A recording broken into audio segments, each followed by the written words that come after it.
Hello guys, welcome to your channel with educated.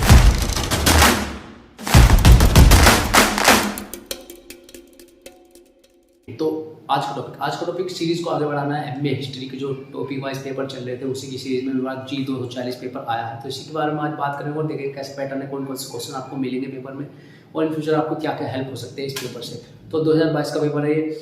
Education ही आपको एकमात्र ऐसा तरीका है जो एजुकेट कर सकता है। तो हमेशा मेरा यही मोरल ऑफ द डायलॉग रहता है कि एजुकेशन ही एकमात्र ऐसा तरीका जो एजुकेट कर सकता है। तो इसी विषय में आगे बढ़ते हैं।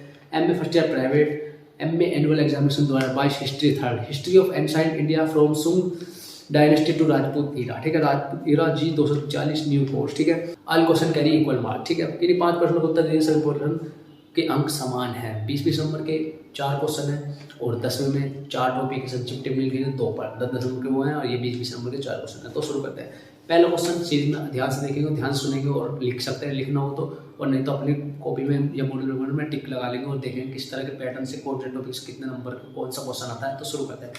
Evaluate the organ and achievement of सुंग डायनेस्टी। सुंग डायनेस्टी तो हिंदी में देखेंगे, आप इंग्लिश वाले में देता है सुंग वंश की उत्पत्ति एवं उपलब्धियों का मूल्यांकन कीजिए। ठीक है, पहला क्वेश्चन था, समझता हूँ बहुत ही अच्छी तरीके से आपने पता होगा, इन फ्यूचर आप पढ़ रहे होंगे तो कि ये क्वेश्चन कहाँ से लिया गया और कितने नंबर का, कैसे कैसे आपको पता होगा सुंग वंश के पूरे बारे में। जो कंपटीशन की तैयारी कर रहे हैं उन्हें अच्छे से पता होगा ये चीज़, क्योंकि हिस्ट्री पूरी पढ़ाई जाती है कंपटीशन में। सेकंड क्वेश्चन की बात करते हैं।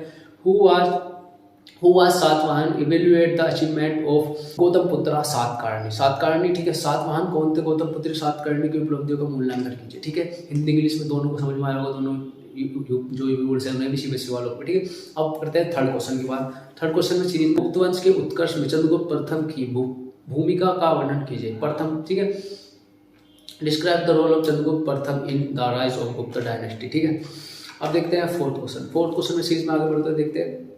Samudragupta was the greatest rule of Gupta dynasty discuss. Samudragupta जो गुप्त वंश का महानतम शासक था, विवेचना कीजिए। महानतम शासक था समुद्रगुप्त, तो इसकी विवेचना करनी है आपको। फिफ्थ क्वेश्चन देखते हैं, सीरीज में आगे बढ़ते हैं। फिफ्थ क्वेश्चन है Gupta age was the golden age of India history discuss. ठीक है, हिंदी वाले देखेंगे आपको। गुप्त काल भारतीय इतिहास का श्रवण काल का विवेचना कीजिए। गुप्त काल जो था भारतीय काल का श्रवण काल था क्या, इसे विवेचना करनी है आपको। फिफ्थ क्वेश्चन है, सीरीज में आगे बढ़ते हैं। सिक्स्थ क्वेश्चन आया। सिक्स्थ क्वेश्चन में इंग्लिश वाले देखेंगे पहले। Who was Hansen? Describe the brief his description of India. ठीक है, हैंसन कौन था, उसके भारत वर्णन का संक्षिप्त वर्णन कीजिए। ये था आपका सिक्स्थ क्वेश्चन। सीरीज में आगे बढ़ते हैं।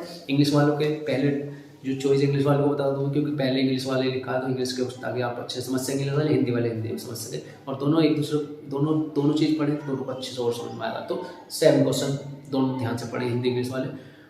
Who were Gurjara Pratihara? Evaluate the achievement of Mihir Bhoj. ठीक है, माहिर भोज जो यदि आप हिंदी वाले गुर्जर प्रतिहार कौन थे, माहिर भोज की उपलब्धियों का मूल्यांकन करना है इसमें। ये 7th क्वेश्चन था आपका। गुर्जर प्रतिहार कौन थे, माहिर भोज की उपलब्धियों का मूल्यांकन कीजिए। Who were Gurjara Pratihara? Evaluate the achievement of Mihir Bhoj. ठीक है, 8वां क्वेश्चन देखेंगे सीरीज में। 8वां क्वेश्चन क्या कर रहा है आपका, describe the factor responsible for the downfall of Rajputs. Hindi वाले देखेंगे राजपूत के पतन के लिए उत्तरदायी कारकों का वर्णन करना है इसमें आपको। ठीक है, 8th क्वेश्चन था। सीरीज में आगे बढ़ते हैं। 9th क्वेश्चन की बात करते हैं। Describe the main feature of administrative system during Gupta age. ठीक है, इंग्लिश वाले। अब हिंदी वाले ध्यान से सुनेंगे। गुप्त काल के प्रशासनिक व्यवस्था की प्रमुख विशेषता का वर्णन कीजिए। गुप्त काल में प्रशासनिक व्यवस्था की प्रमुख विशेषताओं का वर्णन करना है। ठीक है, 9th क्वेश्चन ये आपके अच्छे समझ में आए होंगे। 20 नंबर के 4 क्वेश्चन करने हैं, इनमें से एक चीज ध्यान से सुन लो, क्योंकि ऐसे पेपर आएगा, ऐसे पैटर्न आएगा। अब 10वें में जो मैंने बताया संक्षिप्त टिप्पणी लिखनी है कि नहीं 2 पर, तो any short note any 2 of the following, कि 2 पर संक्षिप्त टिप्पणी लिखनी है। 4 दिए गए हैं, 2 बताने हैं। ठीक है, देवी चंद्रगुप्त पहला, गंधार कला, हिंदी इंग्लिश दोनों सेम है। देवी चंद्रगुप्त, गंधार कला, वृत्तर भारत, ग्रेटर इंडिया आपका तीसरा टॉपिक, इस पर संक्षिप्त टिप्पणी लिख सकते हैं। राजपूत काल में विदेशी आक्रमण, foreigner invention during Rajput age. Rajput काल में विदेशी आक्रमण कौन कौन से, उसके ऊपर आप इन पे किन्हीं 2 पे लिखना है आपको। 10 नंबर के हैं ये। तो ये था आपका MA first year private, MA annual examination 2022 history third, history of ancient India from Sunga dynasty to Rajput era G 240 new course का ये आपका क्वेश्चन पेपर था। मैं समझता हूँ कि ये क्वेश्चन पेपर आपको इन फ्यूचर में बहुत ज़्यादा हेल्प करेगा और आप अच्छे से इन क्वेश्चन को देखकर अपने पेपर में आने वाले जो एग्जाम में अच्छे नंबर लाएंगे, क्योंकि एजुकेशन एकमात्र ऐसा तरीका जो आपको एजुकेट कर सकता है। तो एजुकेशन देना ही मेरा आपका बहुत ज़्यादा मेन मोटिव रहता है कि आपको एजुकेशन। मेरे चैनल का नाम ही ऐसा है कि एजुकेशन ही आपको एजुकेट करता है। एजुकेशन विद एजुकेटेड, तो एजुकेटेड हमें, एजुकेशन आपको चाहिए, तो हम आपको एजुकेशन देकर रहेंगे और आपको एजुकेटेड करके रहेंगे और आपको कामयाब करके रहेंगे। तो ऐसे ऐसे एजुकेशन वीडियो देखने के लिए एजुकेशन विद एजुकेटेड को सब्सक्राइब कर सकते हैं। कोई दिक्कत हो तो कमेंट करके पूछ सकते हैं। एजुकेशन ही आपको एजुकेटेड करती है, ये बात मेरी हर बार, हर समय, हर टाइप आपसे कहता हूँ। तो एजुकेशन विद एजुकेटेड जुड़े रहें, चैनल को सब्सक्राइब करें, don't forget to like share subscribe. Education with education मिलते हैं किसी वीडियो में, तब तक के लिए टाटा।